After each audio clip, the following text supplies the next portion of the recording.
Big wood versus small wood, what's better? We're going to talk about it right now. So a lot of people that heat with wood or cut wood, sell wood, use wood, think that bigger is better. Sometimes that's true, definitely not always. Sometimes smaller is better. It depends what you're going to do with it, and it depends on the quality of the wood. So some people believe because they can load their wood stove or their boiler with a great big, huge, massive chunk of wood and it lasts a long time, that it's better. And it may be in certain situations, but a lot of times that is not the case. It's because a lot of people don't realize that those big chunks take much longer to dry. So let's just say you have 2 rounds that are equal size. That's close to a circle. That's probably, I don't know, 13, 14 inches around. And then you have another one equal size, 13, 14 inches around. And you were to leave this one whole and not split it. So you got all your bark on the outside here. This is bark, that's what we're pretending, that's bark. And this one has bark on the outside, okay? So you got bark all the way around. Now that bark works like skin, just like your skin does. It stops your body from drying out. Just like if you were to take an apple, have it in your refrigerator, it'll last for weeks. But if you were to cut it into halves, quarters, eighths, it's gonna dry out on you pretty fast because you're taking the skin off. Same thing with wood.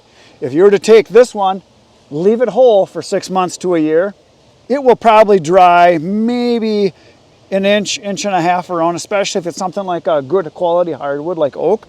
So some of this will be dry on the outside, but the center is going to stay wet and it's going to dry slowly. And the farther in it goes, the slower it dries. It'll dry fast in the beginning, slower towards the end. So it might take 2, 3 years, 4 years even, especially for something like oak. And I know that because I process a lot of firewood, and a lot of times I buy logs that are 3, 4, 6 months old.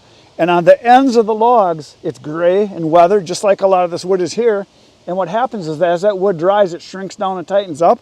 And when I cut that piece of wood and it goes into the splitting chamber and it goes into the wedge, and it might be a 6 or an 8-way or a 12-way wedge, that machine, even though it's 30 or 40 tons, has a hard time pushing that piece through because the wood has shrunk down and tightened up. So when it tightens up, it's going to let less moisture out as it dries. So it actually takes longer. In the beginning, it'll dry faster. So you're going to have some of it dry on the outside. And I have wood that I have cut that has been dead, standing cut wood, like oak trees, red oak and white oak, where there's no bark on it. And I know it's been wood that has been standing dead for 3, 4, 5, 6 years. And I've cut it down, and this whole area here will be dry just like if it was cut and set around for a while, but the center of it remains very wet on the inside, just as wet as the day when it was alive. It could be in a high 40%, mid 40 percentile of moisture content, and it can take years for that to dry. But if you were to split it in half, you increase the amount of drying surface tremendously. Plus, all that skin you have here protecting all that wood has now been exposed in the middle, just like when you cut the apple in half. So you've got all this surface, both sides, that it can dry. Now that center is still going to be fairly wet in the middle of these 2 pieces because it takes a while for that to dry. Doing the split helps. If you were to cut it again, split it again, you're going to increase your drying surface even more. So then you've got wet areas maybe in here, and it's going to dry much faster. But if you want to sell wood, or if you want your wood to be really dry, smaller is the way to go. And some of you right now are saying, oh no, you got to have those big all-nighters because they last longer. Well, they last longer a lot of times because the wood is still wet on the inside. So if you were to take that piece and split it, and split it, and split it, and split it, so you got a pepperoni pizza pie, it's going to dry way faster. And then your area in the middle that needs to dry, this wet stuff, is going to dry way faster because it's been exposed. Now it really looks like pepperoni. I like mushrooms too, by the way, and maybe even some pineapple. And I know for some of you that's blasphemy, but I like the pineapple and green peppers. So there you go. You've got more surface for drying because if you add up this 14 inches, this 14 inches, this 14 inches, this 14 inches, that's a lot of inches of drying surface versus a solid piece or one that's just been cut in either halves or quarters. More drying surface is going to dry faster. Now the reason you want to do that, number one, is that it's going to dry faster. Number two, you're going to get more heat from it if it's dry. If you leave this in a big, huge, monster, heavy chunk that is wet on the inside, you're going to get less heat out of it. Because you're burning off that moisture on the inside, it's going to take a lot longer for it to burn, which is why a lot of people think, oh, if I throw some green wood in at night, in the morning it's still there. The reason it's still there is it's not burning very well. You lose 30 to 40% of your heat being produced in steam going up your stove instead of heat in your house. So it's going to burn better. You get an efficient, quality burn. You talk to any heating guy that installs either wood boilers, wood stoves, things like that, they will say dry wood, 100% better than the wet stuff. The problem is a lot of guys wait too long to cut their wood. They cut it late in the year, summertime, fall, and then they want to burn it that winter, and it's not dry yet. All of the wood that I sell is dry when I sell it. I use a moisture meter, I test the wood, I split it open, I check the inside of it, and it's below 20%. Most of the stuff I sell is 15 to 19%. That's right in where it is. Generally, once you get down to about 15%, 14%, 13%, that's as low as it's going to go because it reaches an equilibrium where it's not going to dry anymore. That's what the moisture content is going to be on a lot of the wood that I sell. And it doesn't matter what kind. Once it gets to that level, that's about as dry as it gets. Now, you may be in a very arid, dry area. Say you're in Arizona or maybe North Texas or a place that has very little rain, very low humidity, and a lot of heat. Your wood can get down into the single digits. I personally have tested wood only one time where it was below 10%. And it was wood during a drought that my dad had that was 7 years old in a field, stored, stacked on runners with tin over the top, and that wood was 7 years old. And we had no rain for months that year. And I split some of that wood open and it was 7, 8, 9%. And that's the lowest I've ever seen, ever.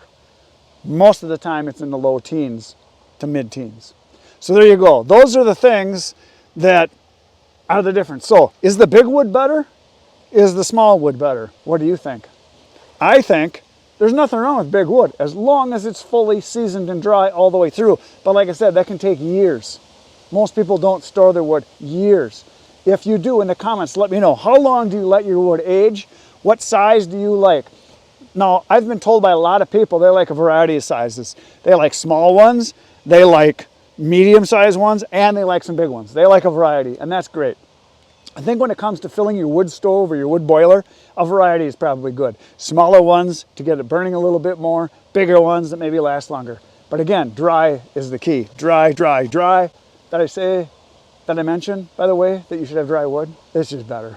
So, what's better, big or small? Tell me, what do you think? And I know there's gonna be guys that say, oh, it's gotta be big, it's gotta be big. But then I know there's other guys that have high efficiency stoves or wood inserts in their fireplace. You have to burn dry wood to get a good efficient burn. The good thing about smaller pieces, they dry faster, I can turn it over faster, I can sell it faster. So for me, this is better. The guys that produce massive quantities of wood, people that do a semi-load a day, that stack up big, huge, tall cones and they have dozens of them in their wood yard, 6 months in cones, split to this size. They don't use any type of a kiln. They just stack it up loose and it dries great. Then there's guys that have kilns. You know what size they like? Not this, they want that because it dries faster in a kiln that size too. More surface, that's what they want. Most of the people nowadays want pieces that anybody can pick up with one hand. There's a reason why you see a lot of that at stores in bundles because that's what people want, that's what they ask for. When I first started selling wood, I had the halves. I had these great big, huge pieces and I thought that was fine because that's what I grew up burning is big, huge chunks. We would split stuff in halves, quarters at the most.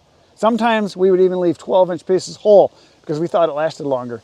But again, we were producing wood a lot of times 2, 3, 4 years in advance, so it still was dry when we burned it, but big chunks. But that's harder to handle. This is easier to handle.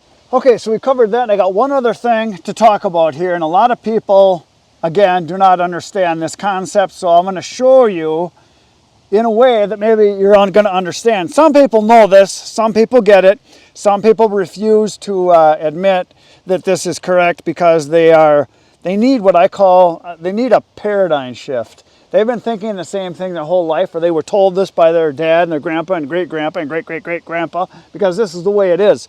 But that doesn't mean that they're right. I'm just saying. Okay, equally sized pieces. You've got one here. It's a 16-inch long piece and it's 14 inches across. Same thing here, 14 inches, 16 inches long. This piece right here, we're just gonna say it's totally dry.